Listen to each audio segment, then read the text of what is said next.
என்று தலைவர் கலைஞர் அவர்களுடைய 100ஆண்டு விழா நிகழ்ச்சிகளை தொடர்ந்து நடத்தி கொண்டிருக்கக்கூடிய மாவட்ட கழகத்தின் செயலாளர்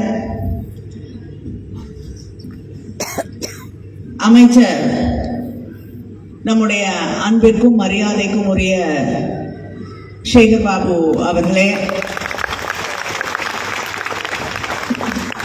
இந்த நிகழ்ச்சிக்கு தலைமை ஏற்றிருக்கக்கூடிய கொளத்தூர் கிழக்கு பகுதி கழகத்தின் செயலாளர் முரளிதரன் அவர்களே, மாநகர மேயர் பிரியா ராஜன் அவர்களே, கழக மகளிரணியின் செயலாளர் சகோதரி ஹெலன் டேவிட்சன் அவர்களே,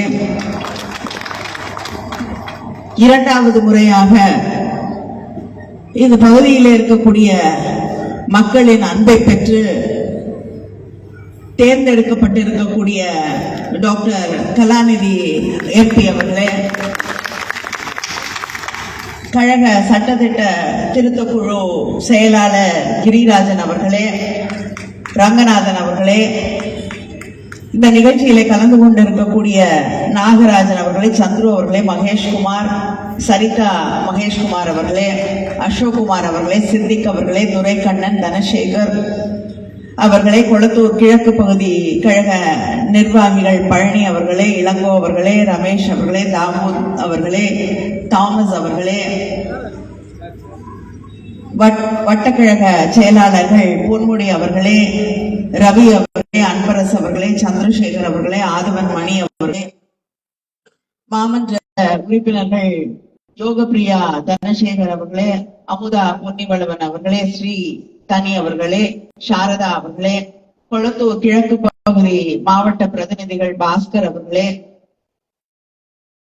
விஜயரங்கம் அவர்களே, முரளி, சந்தானம், துளசி, சதீஷ் பாபு, வெங்கடேசன், செல்வம், பொன்னிவளவன், சந்திரசேகர், ராமகிருஷ்ணன், பொன் புகழேந்தி அவர்களே, இந்த நிகழ்ச்சியிலே நன்றி உரை நவில இருக்கக்கூடிய வட்டக்கழகத்தின் 67வது வட்டக்கழகத்தின் செயலாளர் ஜார்ஜ் குமார் அவர்களே, மாமன்ற உறுப்பினர்கள் சரிதா மகேஷ்குமார், புனிதவதி எதராஜன், சுதா தீனதயாளன், டாக்டர் சாந்தகுமாரி, நாகவள்ளி, ராஜேஸ்வரி, தாவூத் பிவி, சாரதா, யோகப்பிரியா, அமுதா பொன்னிவளவன், ரமணி, தமிழ்ச்செல்வி, லதா, பொற்கொடி, பூர்ணிமா, உமா, உஷா அவர்களே,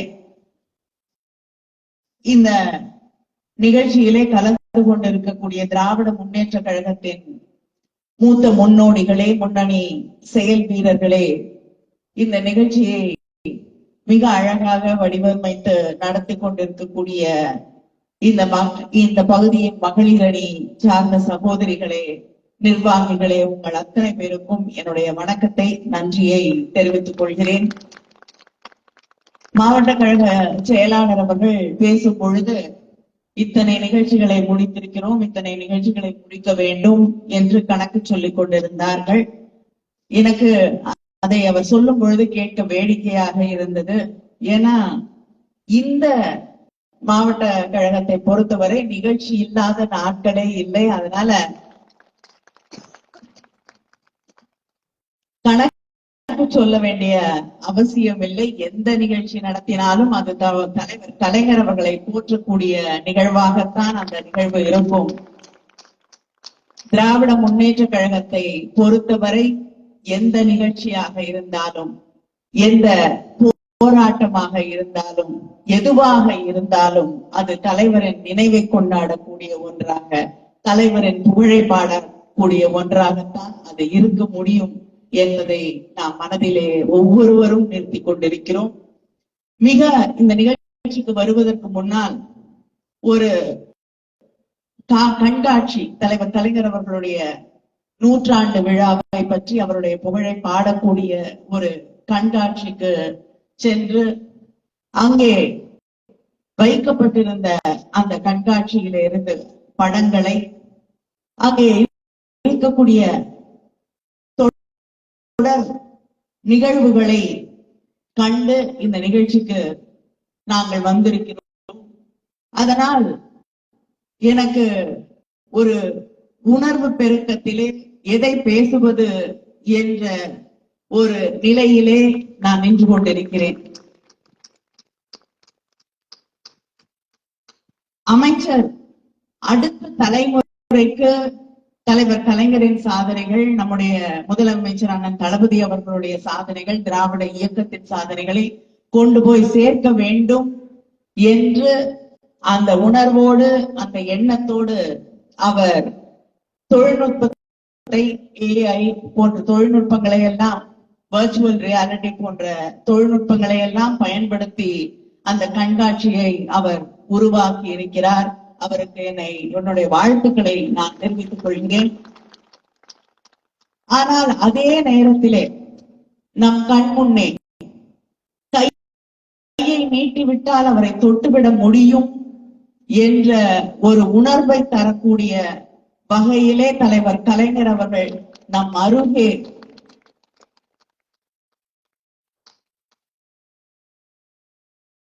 கையை நீட்டி அவர் ஸ்பரிசத்தை நான் உணர முடியும் என்ற நிலையிலே என் முன்னால் அவரை கொண்டு வந்து நிறுத்திய போது, அது தொழில்நுட்பம் என்று தெரிந்தாலும்,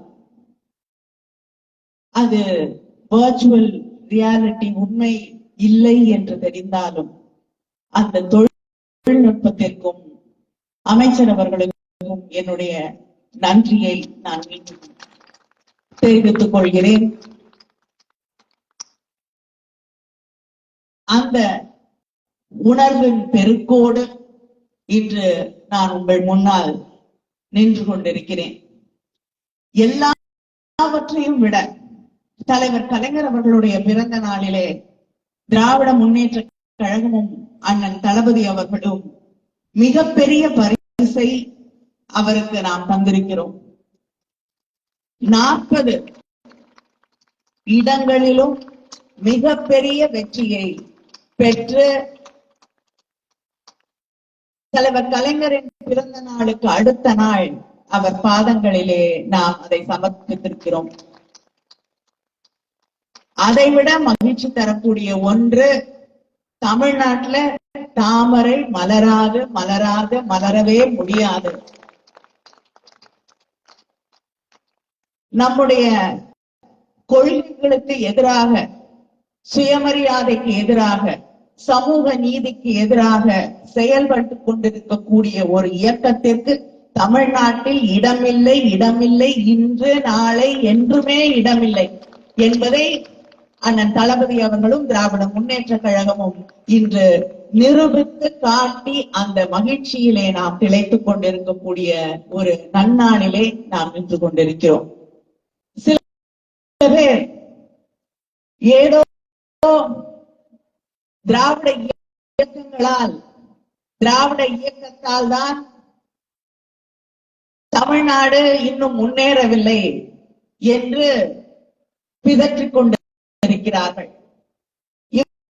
இவர்கள் ஆட்சி செய்த அத்தனை மாநிலங்களையும் தாண்டி ஒரு உண்மையான வளர்ச்சி, எல்லோரையும் அணைத்திருக்கக்கூடிய வளர்ச்சி, எல்லா மக்களுக்கும் சென்றடைந்திருக்கக்கூடிய ஒரு வளர்ச்சியை உருவாக்கி காட்டி இருப்பது திராவிட இயக்கம், திராவிட முன்னேற்ற கழகம். இங்க மாவட்ட கழகத்தின் செயலாளர் அவர்கள் பேசும் பொழுது குறிப்பிட்டாரே, இங்கே இருக்கக்கூடிய மாமன்ற உறுப்பினர்களிலே பள்ளி கல்வியை முடிக்காதவர்களும் இருக்கிறார்கள். அது எனக்கு ரொம்ப கேட்கும் பொழுது வருத்தமாக இருந்தது. பெண்கள் படிக்க வேண்டும் என்பதற்காகத்தான் தலைவர் கலைஞர் அவர்கள் திருமண உதவி திட்டத்தையே கொண்டு வந்தார்கள்.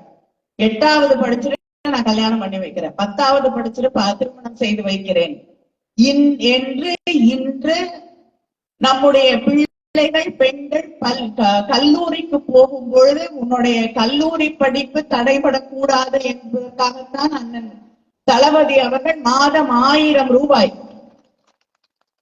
அந்த பெண்ணின் கல்விக்காக வழங்கி கொண்டிருக்கிறார்கள். அதனால இனிமேல எதிர்காலத்திலே தமிழ்நாட்டிலே பள்ளி படிப்பை, கல்லூரி படிப்பை முடிக்காதவர்கள் யாரும் இல்லை என்ற நிலையை நாம் உருவாக்கி காட்ட வேண்டும்.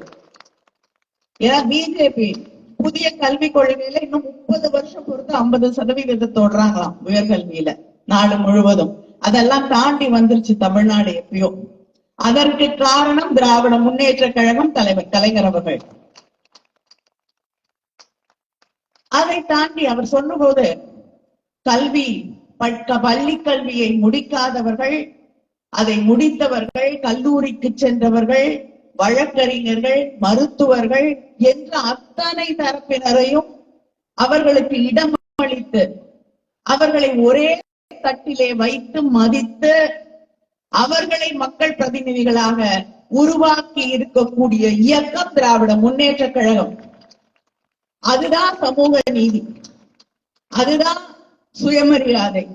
யாரும் யாருக்கும் உயர்ந்தவர்கள் இல்லை, குறைந்தவர்கள் இல்லை. அது ஆணாக இருக்கட்டும், பெண்ணாக இருக்கட்டும், அத்தனை பேருக்கும் உரிமை இருக்கிறது என்ற அந்த நிலையை உருவாக்கி காட்டியிருப்பதுதான் திராவிட இயக்கம். அதற்காகத்தான் தலைவர் கலைஞர் அவர்கள் தன் வாழ்நாள் எல்லாம் பாடுபட்டார்கள். பெண் கல்விக்காக, பெண்களின் உரிமைகளுக்காக, பெண்களுக்கு சொத்திலே சம உரிமை கிடைக்க வேண்டும் என்பதற்காக.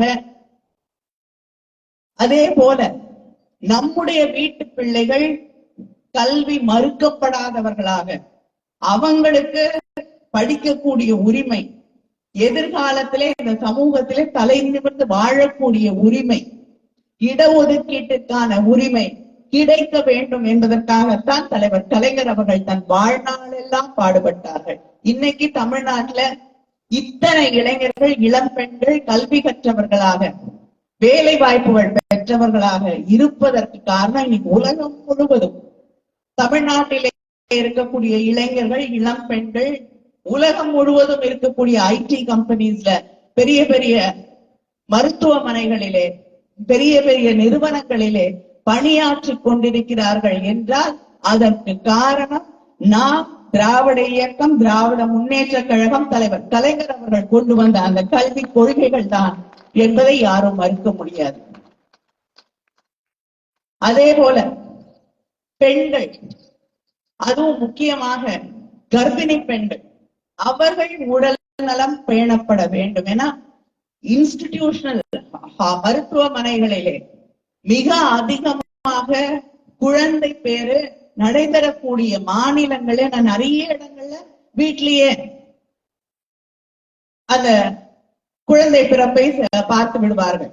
அங்க கூட்டிட்டு போக மாட்டாங்க, வசதிகள் இருக்காது, வாய்ப்புகள் இருக்காது. ஒரு சின்ன பிரச்சனை வந்ததுன்னா எப்படி அதை சரி செய்யறது, அதை எதிர்கொள்வது என்று தெரியாது. ஆனால் அதை கொண்டு போய் ஒரு மருத்துவமனையிலே அந்த பெண்களுக்கு அந்த குழந்தை பேரு நடக்கும் பொழுது எந்த பிரச்சனை வந்தாலும் அங்கே மருத்துவர்கள் இருப்பார்கள், கைதேர்ந்த செவிலியர்கள் இருப்பார்கள், எந்த உதவியும் செய்வதற்கு தயாராக ஒரு நிலை இருக்கும்.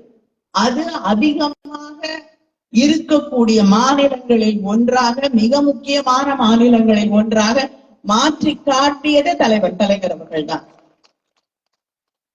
அதே நேரத்தில் அந்த பெண்கள் உடல் நலத்தோடு இருக்க வேண்டும். அவங்க உடல் நலமும் முக்கியம், அடுத்து பிறக்க போடக்கூடிய குழந்தைகளும் உடல் நலத்தோடு பிறக்க வேண்டும், சத்துள்ள உணவை அவர்கள் பெற வேண்டும் என்று அந்த மகப்பேறு காலகட்டத்திலே பெண்களுக்கான உதவி தொகையை அளித்தவர் நம்முடைய தலைவர் கலைஞர் அவர்கள்.